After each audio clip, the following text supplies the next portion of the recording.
Look, we all love Las Vegas, but nobody's perfect. Today on CityCast Las Vegas, we're exploring the most unimpressive things about our city with producers Sonja Swanson and Layla Muhammad. So, where in the valley would we take you if we hated you? It's Wednesday, March 1st. I'm Dayvid Figler, and this is what Las Vegas is evilly talking about.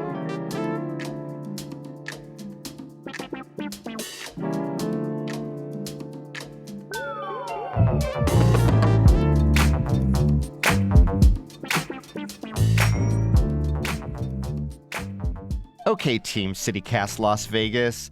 You all know and love Las Vegas inside and out, and sometimes with its dirty little secrets. But, sometimes it's good to have a quick gripe fest. So, Sonja and Layla, what things generally suck about this place? What do we love to complain about in Las Vegas? Okay, I'm just going to come out here and say it. Clearly, it's the heat. There are days when I just feel like I'm frying. But on top of this, because I also love skincare, as maybe you've heard me talk about many times before, my skin sometimes just feels like it's being pulled like tight paper. The dryness really gets to me sometimes. So yeah, it's the desert, heat, and dryness. So living in the desert, hating the heat. Check. Layla. Check. I think we can't get enough of griping about public transportation. Every time I visit any other city and come back, it's just like smacks me in the face with how hard it is to just get on a bus and like get to Centennial or get across town here. And I mean, the heat also makes that worse. So I think I'll complain about public transportation in Las Vegas probably until the day I die. Hopefully it gets better before then, though. Dayvid, I got to ask, because I feel like out of everyone on the team, you are possibly the biggest Vegas cheerleader, hype man, super fan. You love this city through and through. I feel kind of bad asking you, but what do you think sucks about Las Vegas? You're making me snitch on my city is what you're doing. Yeah, I am. So, look, the heat, yes. Public transit, which I'm also going to more expand to just traffic in general, is something that that you're, a local when you decide that traffic is something that you can't not talk about. So I'm going to go for the trifecta: heat plus traffic plus unbridled and thoughtless development. Just expanding the valley out further and further and further, which is why we can't have nice public transit, because how could they cover the whole valley? I mean, we're starting to become very segmented that people on the east side don't want to cross the strip ever. I mean, before people used to hate it and used to be a joke, but now it's like a reality that it's almost impossible, and especially in the sweltering times. Right. So yeah, the heat, the traffic, and the fact that everything now is much harder to get to because the town just keeps growing and infringing upon the desert. And then you get coyotes at UNLV. What's going on? Yeah. All right. So we've got our basic complaints. So what would your perfect bad day in Las Vegas look like? All right. So I'm just going to assume that this is for someone who lives here, right? So the first thing I have to do is I have to drive through the Spaghetti Bowl to the east side of town to meet a friend in some crappy little Starbucks in a Smith's. Then I have to come back across town to take my dog to the vet or something. But then I have to come back through the Spaghetti Bowl again to go downtown to meet a friend for lunch, except they want to meet at Esther's. We don't have reservations, and we have to wait outside on the sidewalk, and it's July also, right? And then I have to go back through the Spaghetti Bowl to go up to my parents' house in Centennial Hills. So that's like my perfect bad day. It's just driving through that horrible tangle of traffic at the heart of town that we all know and love and hate, called the Spaghetti Bowl. And Layla, I'm guessing that your horrible, no good, very bad day is also going to involve traffic at some point. Yes, it actually does. Mine starts off with traffic. I would leave the house after work probably and be on the I-15 between 4:30 and 5. Yeah, that already starting off bad. And then I have to go to the strip and find parking. And that'll just ruin my whole day. It doesn't matter if I'm having a great day before then. If I have to go to the strip and find and pay for parking now, I'm already mad. And then I'm meeting a friend and they say, oh, I really want to go to the Panda Express on the Strip. Oh, nice. So, yeah, that location sucks. And I'm not a huge fan of Panda Express, but out of all of the food places in Las Vegas, you're going to Panda Express on the Strip. Right. And then after that, I have to like probably go visit my family all the way in Centennial. So that's another long drive.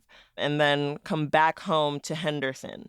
And so a lot of driving, have to park on the Strip, and then a big chain food restaurant on the Strip. What about you, David? What's your perfect bad day? Well, I want to try to be unique, but of course, my horrible day is also going to involve multiple legs on different parts of town with driving, usually in the heady times. It's going to be someone I need to meet with who says, I love coffee bean and tea leaf at the furthest distance from my house. I'm going to go there. I'm going to have a horribly sugary drink because I'm going to be thirsty. And I go, oh, there's coffee bean and tea leaves in some casinos too. So I'm going to. Yeah, there are. So whatever casino it is. So I'll have to go to the casino. There's no good parking. So I cruise around the parking garage. All the spots are taken. So I'm going to have to park valet. I walk by a group of guys who are smoking their cigars. Because they're in Vegas and they're at that casino and it's like, we don't care about anyone around us. And then you realize, oh, damn, I don't have any cash and I need cash for the valet guy. And so you go to the ATM and then you get hit with the $10 ATM fee. Oh, God. Are they that high? Yeah. Those ATM fees are pretty bad, especially in this like mystery casino that has the coffee bean and tea leaf in it. So it's all that. No parking. Got to get some cash, got to get the cash out of the ATM, got to be in the casino, got to deal with the cigar smoke, and then I got to get back on the road and go to wherever that next location is. What a horrible day. I'm still smelling that cigar smoke of my fantasy bad day. Ugh. Oh, and then your exit off the highway is closed for construction. Right. That's the kicker. Yeah, Cherry on top. The exit's closed, so I have to go around. And again, it is July. No matter what, the bad day is in July. It's always the bad day is always going to be in July.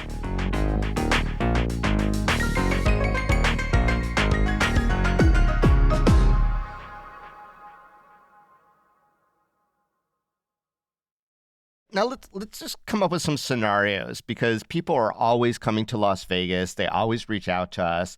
And some of these very specific people we hate. So I want to just do a scenario. Layla, you've got a childhood bully who messages you on Facebook and is like, hey, I've been listening to the podcast. I think you're doing awesome. Long time no see. We should get together. Where are you going to take that horrible bully? Oof. I'm going to take my bully to Circus. Ooh. Because I'm assuming that I have to go with them. And David, I know you're a Circus fan. Don't put me I'm a on love the hater. yet. Don't worry. I'm a hate lover. So I would take them to Circus. Immediately, let's hop on the roller coaster. Our heads banging around. We're in it together, just in a bad mood already. So you make a beeline to Adventure Dome. You're not even going to mess around at the inside. Okay. Nope. Just beeline to Adventure Dome, hop on that roller coaster, put us both in a bad mood, walk around, probably get some like cotton candy or some like something that's going to upset our stomachs. And then hopefully, fingers crossed after that, we're like, oh, we're not feeling good. Let's leave.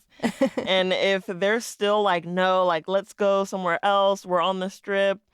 And I'm going to commit to this bit. I'm going to say, oh, well, let's walk to that Panda Express that's on the other end of the Strip in July. And we're just going to see who passes out first. We're both sweating. We're both in a horrible mood. If they don't tap out, what is the saying? I'm not new to this. I'm true to this. I can last in the Las Vegas heat. I can do it. I can outlast most people. So you've been training for this. So Exactly. I'm gonna really put them through the ringer and hopefully they cut the day short. Now, I got to ask, along the way, do you encourage them to stop for a free photo with any of the buskers on Las Vegas Boulevard, like the Elmos? Free, quote unquote. Oh, yeah, those circulating where you stand on the platform and it circles around you. Those are new. Take a photo with every showgirl busker you see. Let's stop at Margaritaville. Well, you can only get away with it once. You can only get away with, it's free once. Yes, exactly. Like, That's true. I heard that's free. Let's go take a photo real quick. We have no cash on us. Have to go Oh, run to an no. ATM. It's just like a horrible situation, a horrible, very bad day. Mortifying. Let's pop another scenario up. Sonja, you Okay. take this one. All right. You run into your out-of-state ex at the grocery store. Okay, that's awkward. And you did not end on good terms. They're like, hey, I'm looking for some things to do with my family while they're in town. What hell do you send them to? Oh, David, this is my villain mode activated. Okay. It's everything but the bwahaha. Yeah. First thing I'm going to say is, well, if you're not already staying at Santa Fe Station, make sure that you book your rooms there. It's not that bad of a hotel, I will say, but it's so out of the way. And then you have to drive through all the crap traffic to get anywhere. Then I would say go and get breakfast as you're driving out around town at the Egg and I, favorite chain of local retirees. On a Sunday? On a Sunday for mildly heated up eggs that you'll wait 30 minutes for. And then I'm going to say go out to Red Rock Canyon on a weekend. But you know what? You don't need to make reservations. It's fine. And of course, they're going to go out there, hit that car traffic, be waiting, in the car traffic line for like 20 minutes to get in. And then they don't have a ticket and they're going to be turned away, hopefully. Then I'm going to say, you know what? On your way out of Red Rock Canyon, you should stop at the brand new Lotus of Siam at Red Rock Casino. It's beautiful, amazing food. And I will also tell them that they do not need reservations.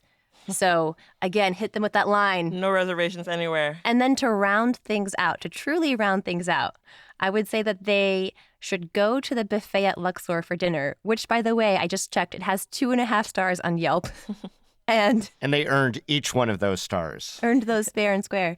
And then I would say from the Luxor that you can, in fact, actually walk to the Las Vegas sign, the Welcome to Las Vegas sign, and that the Luxor, in fact, is the best place to park to get to the sign. Easy, Evil. nice, brisk walk. Evil. Yeah. I'm loving villain mode. This is great. What about you, David? Well, I'm always looking for affirmation, so I'm probably not going to be too cruel to the ex and their family. And odds were that I probably was like loved by the family, and there's the ex who hated me.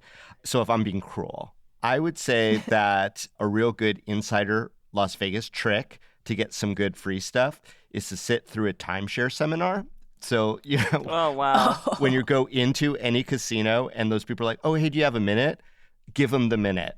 You totally want to give them the minute because there's going to be you're going to get some good tickets at the end. And especially if it's something over at the V Theater over at Planet Hollywood, like zombie burlesque. Oh, that's going to be amazing. You're just going to love it with your dad, especially. It should probably only be about 15, 20 minutes for the timeshare presentation. And then you'll have plenty of time to get the free tickets to the show. And you might even get buffet tickets too to Luxor. Ooh, send them, delicious. go meet your ex's family.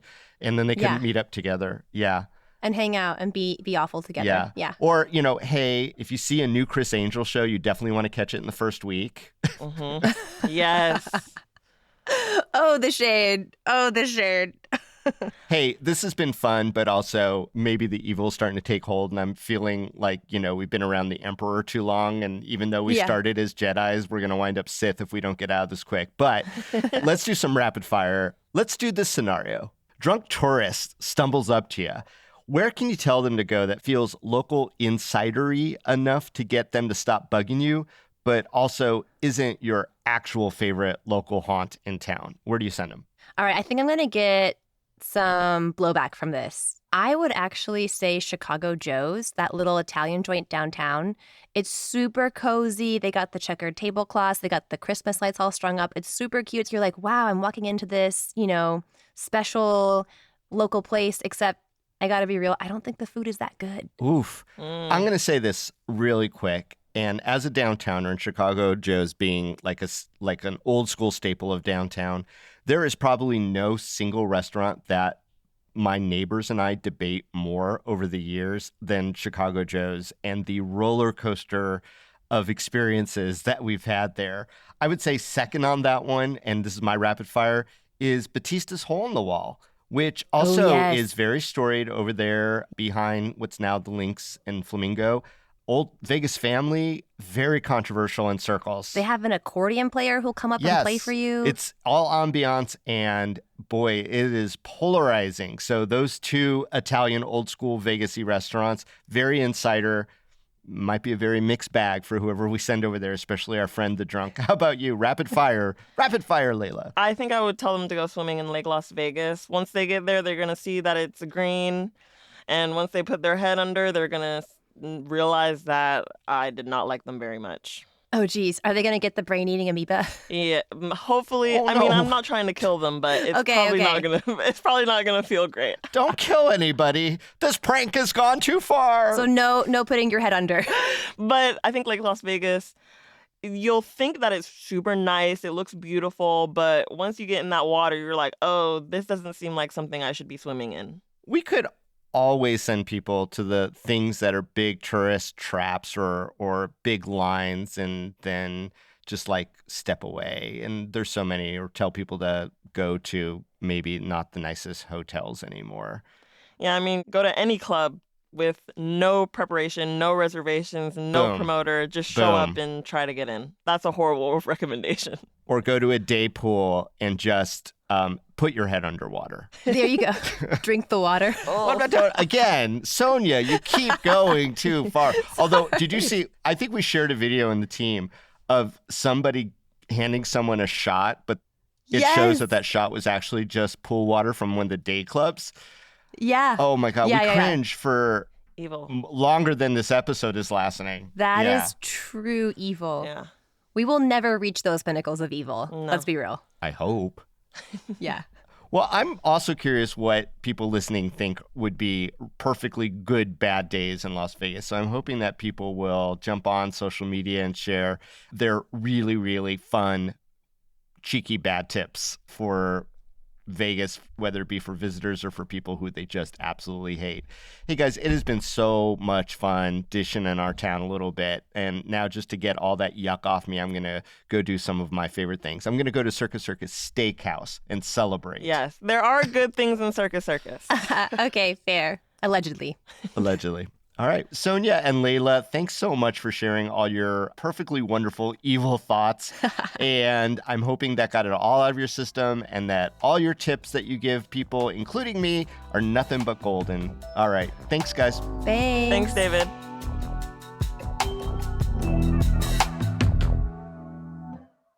And now for a little microdose of news.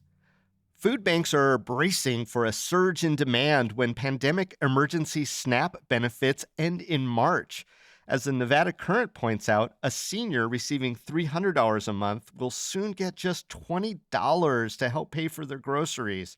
Nevada is ranked 4th in food scarcity rates, and nearly 15% of households struggle week to week. Authorities are scrambling to figure out how to deal with this gap. Meanwhile, big music news. Hip-hop legends Wu-Tang Clan and Nas are coming to town on October 21st at the MGM Grand Garden Arena. It's been 30 years since their debut with Enter the Wu-Tang, 36 Chambers, which last year was inducted into the National Recording Registry by the Library of Congress. No word yet on the appearance of an Old Dirty Bastard hologram. And one last special announcement. Come on down and meet the CityCast Las Vegas team this weekend. I'm going to be moderating a panel on local authors with co-host Vogue Robinson at the Beverly Theater. It's their opening event, so we hope to see you downtown on Saturday, March 4th, 1 p.m.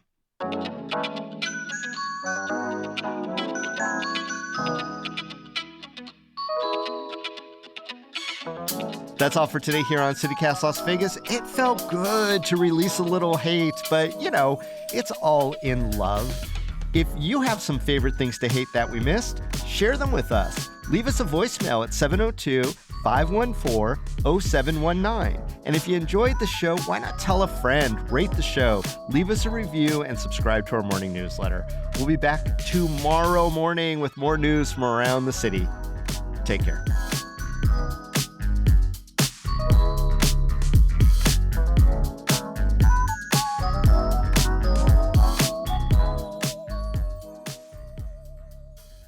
Can I add a bonus to this round? Jump. Okay, I would tell them to go hike to the hot springs around Lake Mead, except that I would tell them to go in July when the hot springs are so low you can't even get in. And they would hike however many miles it is, freaking annoying long hike, and they would get there and it'd just be like so disappointing. Yeah. Just so disappointing. After that. And that's not an easy hike. No.